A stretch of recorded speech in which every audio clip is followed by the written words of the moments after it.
Quel secret la poussière des siècles peut-elle bien receler? Celui qui a transformé le monde, ou celui qui a anéanti des vies? Ouvrez avec nous les pages jaunies de l'histoire, là où, sous les voiles de l'oubli, se cache une incroyable saga. Imaginez un vieil archive silencieux, imprégné de l'odeur du papier ancien.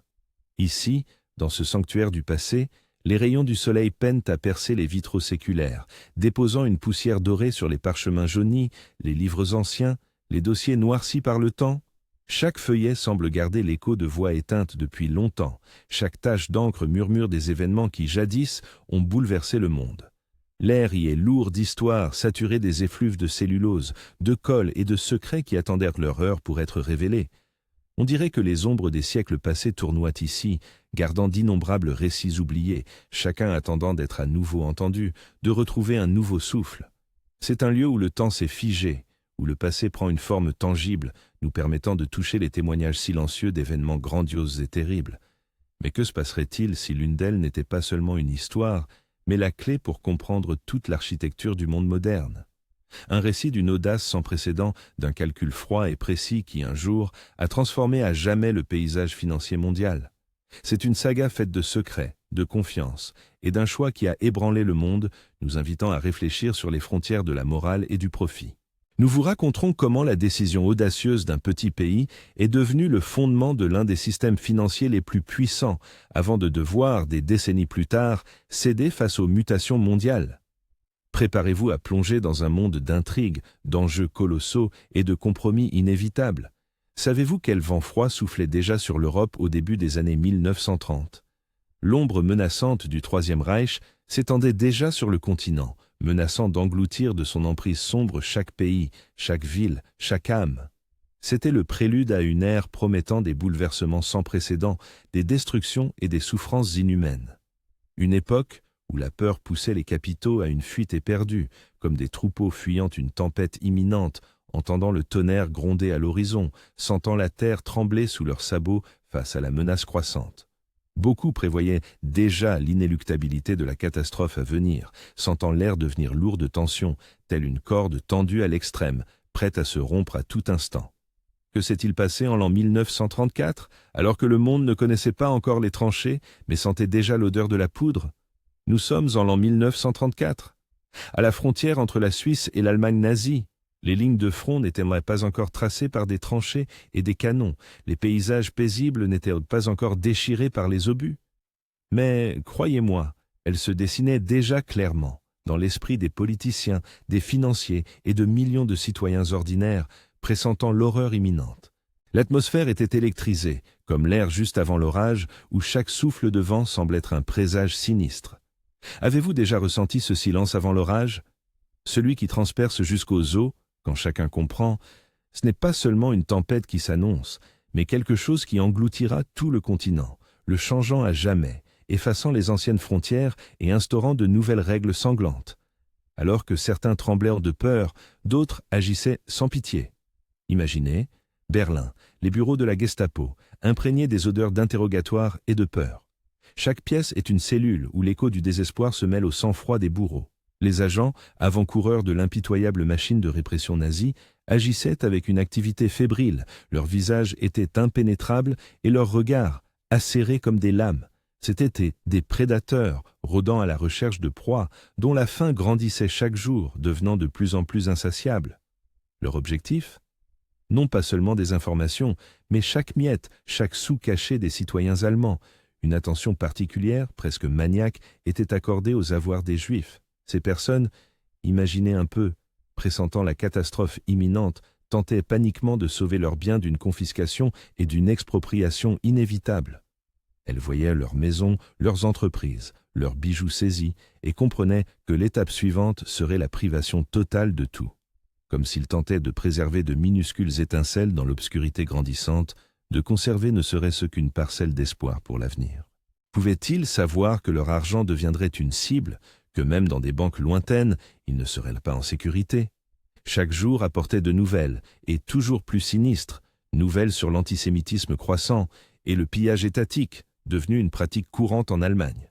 Les lois se succédaient, privant les Juifs de leur citoyenneté, de leurs droits, de leur propriété, les enfermant dans un piège sans issue.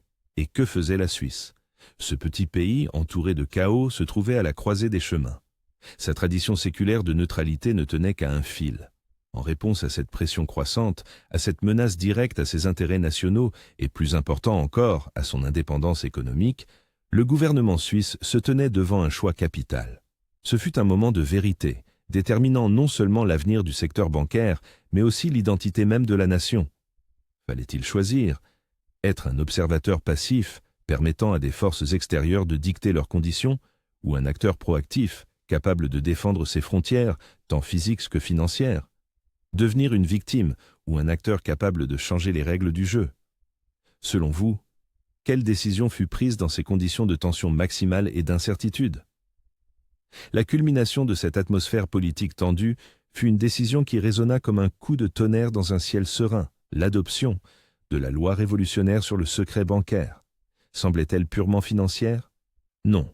Cet acte législatif était en réalité un acte de désobéissance étatique sans précédent, une déclaration audacieuse de souveraineté et d'indépendance. Une proclamation forte de souveraineté résonnant comme un véritable défi. La Suisse, un petit pays mais fier, jetait délibérément le gant aux régimes dictatoriaux qui cherchaient à s'approprier des fortunes étrangères, tels des prédateurs se jetant sur une proie sans défense, et la Suisse s'interposait face à ces prédateurs. Imaginez, dorénavant, la divulgation du nom d'un client bancaire devenait en Suisse un crime passible de la loi. Incroyable, n'est-ce pas? Ce n'était pas une simple amende ou un blâme. La violation du secret bancaire était assimilée à des crimes graves, tels que le vol, la fraude ou même le meurtre. Pour un banquier qui enfreignait cette loi, des peines de prison ferme et de lourdes amendes étaient prévues, une mesure sans précédent. Ce n'était pas seulement un pas en avant, c'était une nouvelle ère gravée dans le marbre, établissant un standard véritablement révolutionnaire de confidentialité dans la pratique financière mondiale. Cette loi ne protégeait pas seulement les clients, elle créait une barrière puissante que personne n'avait osé ériger auparavant. Mais jusqu'où les Suisses sont-ils allés pour protéger ainsi leurs secrets, risquant de s'attirer la colère de puissants voisins? À ce moment-là, le monde se posa une question qui résonne encore aujourd'hui. Était-ce un acte héroïque, un élan noble visant à protéger des innocents de la tyrannie et de la persécution, une sorte de bouclier alpin destiné à abriter ceux qui cherchaient refuge face à l'obscurité grandissante? Ou bien s'agissait-il d'un plan d'affaires génial, mais froid et cynique, stratégiquement conçu pour attirer les capitaux du monde entier dans le pays, transformant la tragédie des uns en prospérité pour les autres? Cette mission humanitaire n'était-elle qu'une stratégie économique habilement déguisée? Nous reviendrons sur cette question, passant au crible du temps chaque parcelle de vérité, essayant de comprendre les véritables motivations et les conséquences profondes. Voulez-vous connaître un secret? Les racines de la neutralité suisse plongent profondément, telles celles d'un ancien cèdre montagnard dans les traditions alpines médiévales. Ce petit pays montagneux, encerclé pendant des siècles par des géants européens toujours en guerre, fut contraint de trouver sa propre voie unique pour survivre, un chemin qui lui permettrait de préserver son identité et son indépendance. Comme un ruisseau se frayant un chemin à travers les rochers, trouvant une voie là où il semblait n'y en avoir aucune. Séparée du reste de l'Europe par des montagnes inaccessibles, la Suisse a développé une culture particulière où l'entraide et l'autonomie locale en étaient à la base. Savez-vous ce qui fut son premier protecteur? Les Alpes elles-mêmes. Ses sommets déchiquetés et ses gorges profondes furent son premier et plus fiable protecteur, une forteresse naturelle difficile à conquérir. Cet isolement naturel a contribué à forger une conscience nationale unique, fondée sur l'indépendance et l'autosuffisance, comme un peuple montagnard, endurci par des conditions rudes, qui avait appris à chérir sa liberté par-dessus tout. Au fil des siècles, la Suisse a cultivé une image de fiabilité et de neutralité qui est devenue sa principale et la plus précieuse marchandise sur la scène mondiale. Elle ne pouvait pas se vanter de grandes armées ou d'une flotte puissante, mais sa parole était respectée et son territoire considéré comme sûr. Mais à quel prix cette réputation a-t-elle été acquise et qu'a-t-elle apporté à ce petit mais fier pays? Pensez-vous qu'un pays sans accès à la mer et sans abondance de ressources aurait pu prospérer autrement? Réfléchissez. L'absence de ressources naturelles et d'accès à la mer, des facteurs qui assurent la richesse d'autres nations, a contraint les Suisses à chercher d'autres voies, moins évidentes, vers la prospérité. Ils ont vu leurs montagnes non pas comme un obstacle, mais comme une ressource, une source d'opportunités uniques. Car ces montagnes ne protégeaient Pas seulement, elles constituaient aussi un lieu idéal pour la conservation des trésors, pour la création d'un refuge où ni les armées ennemies ni les tempêtes politiques ne pouvaient atteindre. Et vous souvenez-vous des mercenaires suisses? L'histoire des mercenaires suisses en est un exemple éclatant. De la garde suisse pontificale, assurant la sécurité du pape pendant 5 siècles aux cours européennes, leur loyauté, leur discipline et leur professionnalisme étaient leur carte de visite. C'était un export vivant, un symbole d'honneur militaire et de dévotion inébranlable envers celui qui les employait. Le mercenariat, en tant que forme historique d'exportation de services, apportait non seulement le capital nécessaire au pays, mais renforçait aussi son indépendance militaire, formant des milliers d'hommes à l'art de la guerre. Un paradoxe, n'est-ce pas? Un pays vendant ses soldats, qui combattaient pour des intérêts étrangers, restait neutre dans ses propres conflits, maintenant un équilibre unique entre combativité et pacifisme. Ce fut le premier pas vers l'établissement de la Suisse en tant que partenaire fiable, bien que d'une manière très spécifique. Mais comment les banquiers sont-ils nés des mercenaires? Le passage des épées aux chiffres ne fut pas instantané, mais il était logique. Au XVIIe et XVIIIe siècle, les banques suisses commencèrent à servir activement l'aristocratie européenne, en particulier ceux qui craignaient pour leurs actifs. Elles fournissaient des services de conservation d'actifs à travers les innombrables guerres, révolutions et bouleversements politiques qui secouèrent le continent, obligeant la noblesse et la bourgeoisie à chercher des havres sûrs pour leur fortune. La Suisse devenait un havre de paix pour les capitaux inquiets, offrant une sécurité non seulement physique, mais aussi financière en des temps troublés. Ici, derrière les hautes montagnes et des lois strictes, l'argent des aristocrates pouvait survivre à toute tourmente, qu'il s'agisse de guerre, de coups d'État ou de soulèvements populaires. Au XXe siècle, un saut quantique s'est produit, de l'exportation de soldats à l'exportation de services financiers. Comment cela fut-il possible? Le besoin de refuges fiables et confidentiels pour les capitaux accrut proportionnellement aux bouleversements mondiaux. La Première Guerre mondiale fut un puissant catalyseur pour l'afflux de capitaux étrangers, cherchant sécurité au milieu de la destruction totale et de l'incertitude économique. La période de l'entre-deux-guerres fut caractérisée par l'instabilité économique et les tempêtes politiques, telles que l'hyperinflation en Allemagne et la Grande Dépression aux États-Unis, ce qui renforça encore l'attractivité de la Suisse, la transformant en un oasis au milieu d'une mer agitée où l'on pouvait échapper aux tourments de l'océan mondial. Mais qui fut le premier à apprécier ce phénomène naissant, qui en comprit la véritable puissance? Les Rothschild eux-mêmes, des génies de la finance, furent parmi les premiers à voir en la Suisse une mine d'or. N'est-ce pas un indicateur de clairvoyance et de pensée stratégique? La famille Rothschild, l'une des dynasties les plus influentes de l'époque, dont les opérations financières s'étendaient au monde entier, fut l'une des premières à saisir le potentiel des banques suisses pour préserver ses richesses et assurer leur sécurité. Le chaos mondial, pour les Suisses, c'était du carburant. Le chaos mondial, aussi paradoxal que cela puisse paraître, est devenu le carburant de la machine bancaire suisse, l'alimentant avec une énergie qui, pour d'autres, était destructrice, mais pour eux, une source de prospérité. Chaque révolution, chaque guerre, chaque crise économique poussait de nouvelles vagues d'argent dans les paisibles vallées alpines, comme des marées apportant des trésors des 4 coins du monde, se déposant sur les rives des lacs suisses. Mais qui d'autre a profité de ce refuge unique créé pour des objectifs si divers? Les aristocrates, fuyant la Révolution française à la fin du XVIIIe siècle, furent parmi les premiers à apprécier la discrétion suisse, lui confiant leurs derniers trésors et reliques familiales. Leurs murmures de confiance furent la première hirondelle, annonciatrice d'un flux de capitaux à venir.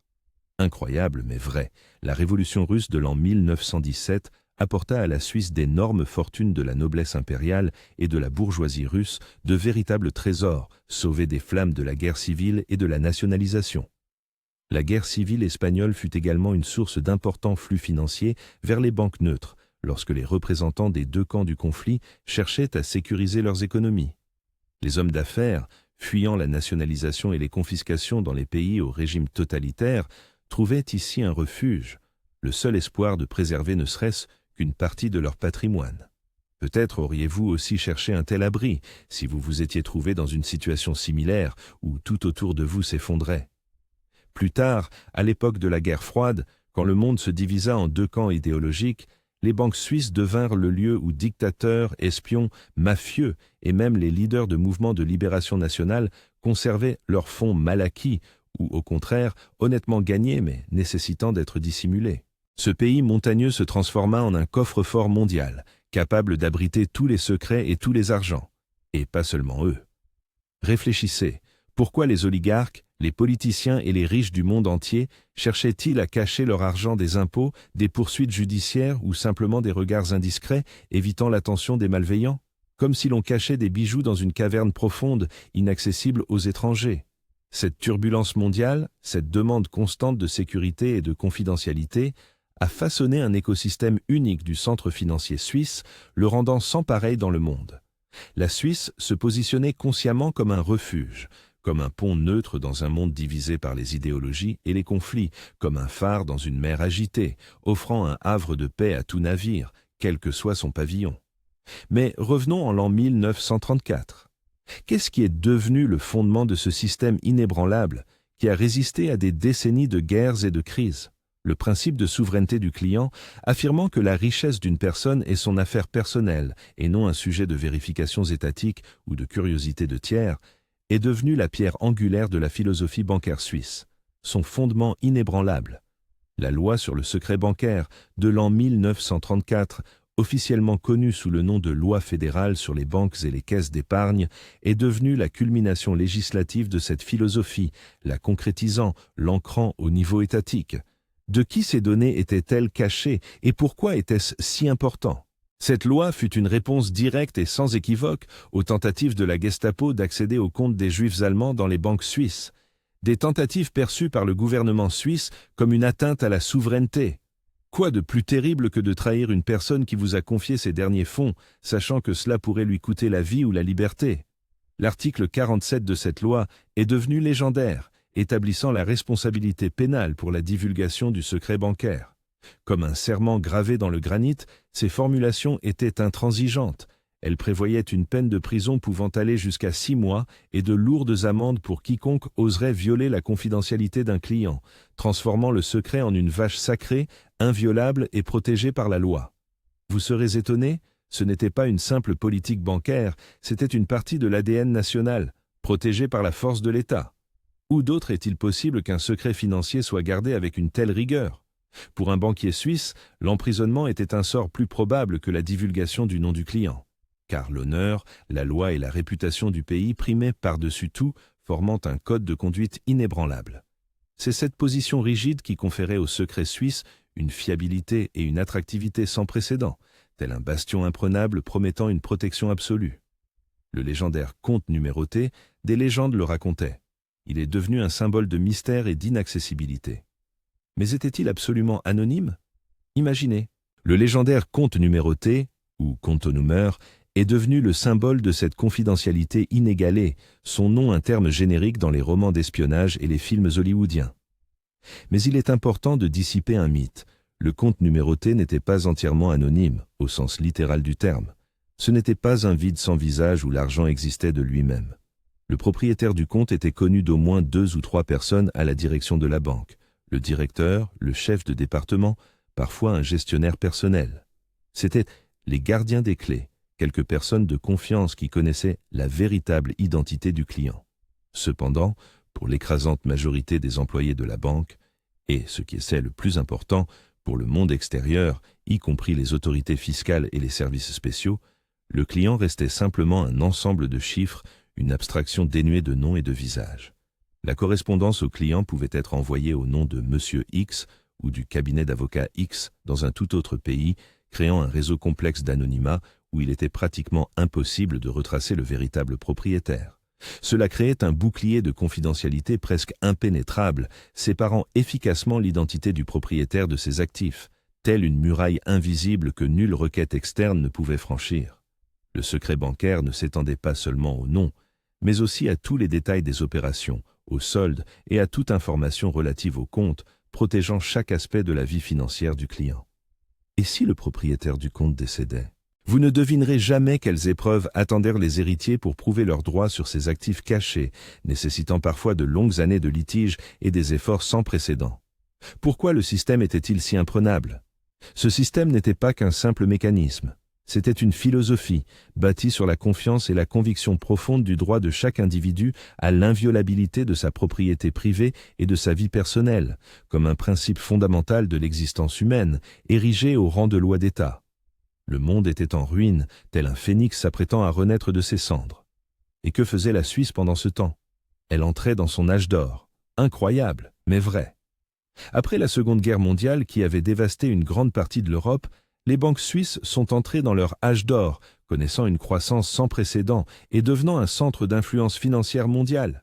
Ce fut une époque de croissance et d'influence sans précédent. L'époque de la guerre froide, avec sa menace constante de conflits nucléaires et son instabilité, a créé des conditions idéales pour la prospérité continue du système bancaire suisse, le transformant en un instrument géopolitique indispensable.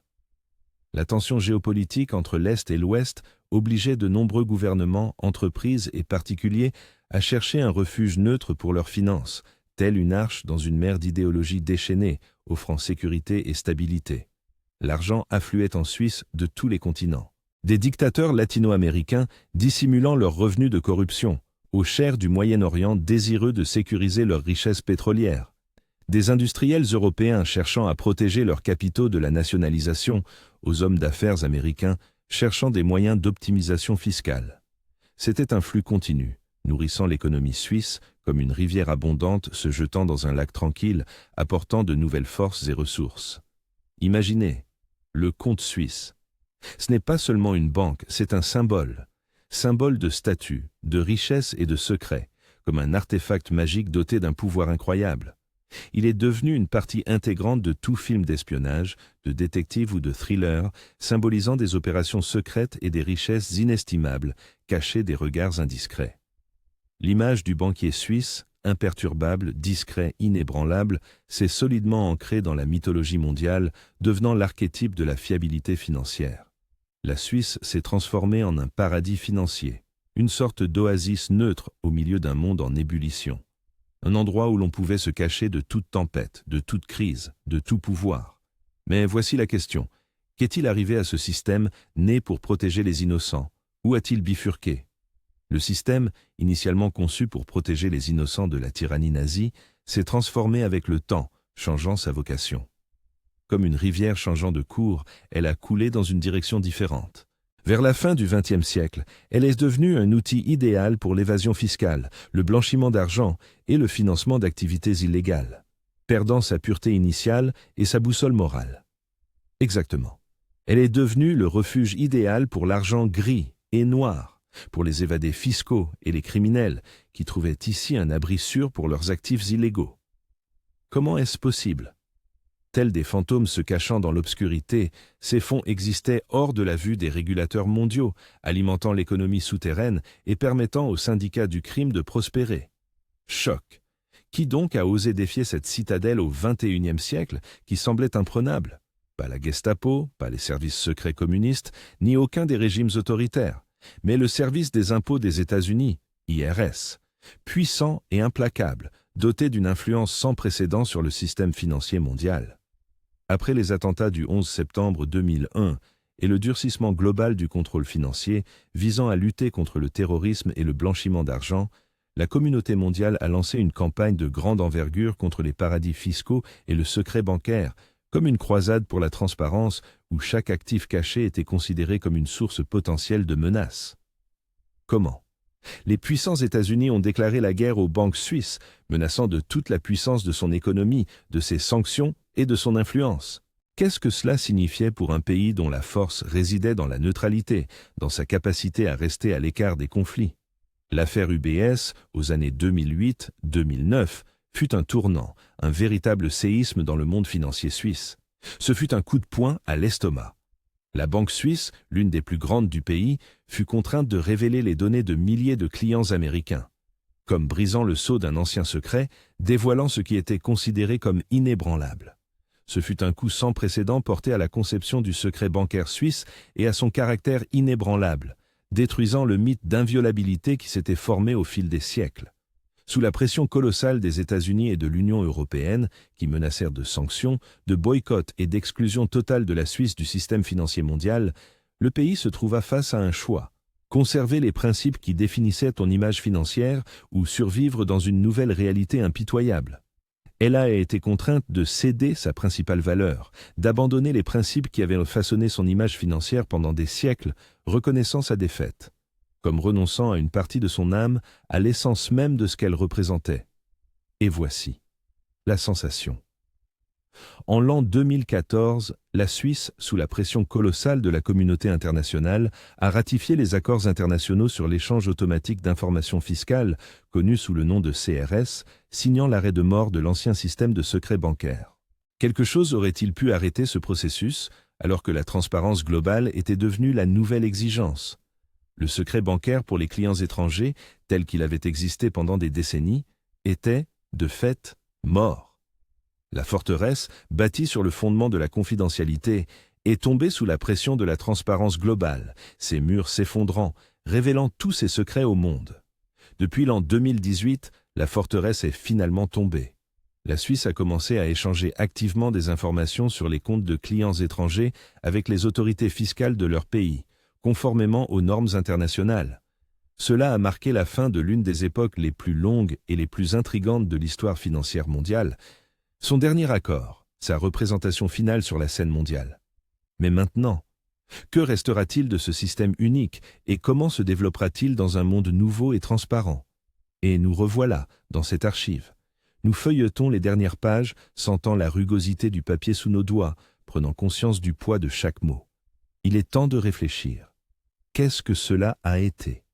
Quel est le verdict que nous pouvons porter sur cette histoire séculaire? Les banquiers suisses, qui étaient autrefois considérés comme les défenseurs de la liberté individuelle et de la propriété privée, ce qui était la pierre angulaire de leur philosophie, ont-ils trahi leurs idéaux, pour lesquels tout avait commencé? Des idéaux nés de la lutte contre la tyrannie et destinés à protéger les innocents, devenant pour eux le dernier refuge? Ou bien se sont-ils transformés en complices de criminels et de manipulateurs financiers, permettant de blanchir des revenus illégaux, d'échapper aux impôts et de financer des opérations douteuses, comme des bergers qui auraient vendu leurs troupeaux aux loups pour leur propre profit? Ou peut-être l'attraction des argents gris et noirs faisait-elle dès le début partie de leur plan d'affaires génial mais profondément cynique, où les principes moraux cédaient la place à la logique implacable du profit et de la prospérité étatique, plaçant la puissance économique au-dessus des considérations éthiques? Cette question reste ouverte, nous invitant chacun à réfléchir à la frontière fragile entre héroïsme et pragmatisme, entre protection et complicité, comme en observant la danse de l'ombre et de la lumière, où les frontières entre le bien et le mal sont floues, et les motifs des actions difficiles à interpréter de manière univoque. Quelles leçons pouvons-nous tirer de cette grandiose saga de la finance, du pouvoir et de la nature humaine, des leçons qui sont pertinentes aussi dans le monde moderne? L'histoire du secret bancaire suisse est un miroir à multiples facettes, reflétant la lumière et les ombres de la société humaine. Elle démontre comment des principes élevés peuvent être déformés par des intérêts économiques, comment des desseins nobles peuvent mener à des conséquences ambiguës, comme un reflet dans un miroir déformant, altérant la véritable image. Cette histoire est un rappel que même les institutions les plus inébranlables ne sont pas à l'abri des changements, de la pression du monde extérieur et des tentations internes. Car tout coule, tout change, et ce qui semblait éternel cède un jour la place au nouveau. Elle remet en question l'absolutisme du concept de neutralité, dans un monde où le capital n'a pas de frontières nationales, où l'argent circule à la vitesse de la lumière, ne reconnaissant ni barrière politique ni géographique, car l'argent trouvera toujours son chemin, cherchant toujours le refuge le plus avantageux et le plus sûr. Y avait-il une alternative à cette voie pour la Suisse, ou a-t-elle toujours été l'otage de sa géographie et de son histoire unique, de son destin, prédéterminé par ces facteurs? Quelles nouvelles formes de confidentialité financière émergeront en réponse au durcissement global de la réglementation, comme de nouvelles pousses après un incendie de forêt s'adaptant à des conditions modifiées? Et qu'est-ce que cela signifie pour l'avenir du système financier mondial, où la transparence devient la nouvelle religion, où chaque mouvement de capital est tracé et contrôlé? Ainsi, le secret bancaire suisse, né dans le feu des conflits mondiaux, a achevé son parcours majestueux mais controversé. Il a laissé aux générations futures une profonde question sur le prix de la sécurité et de la morale dans un monde où le capital cherche toujours un refuge, son propre havre, quelle que soit l'obscurité de l'histoire de ses fonds, Plongez dans cette saga épique de l'argent, du pouvoir et du secret pour comprendre comment les leçons du passé façonnent notre avenir financier et quels nouveaux défis nous attendent.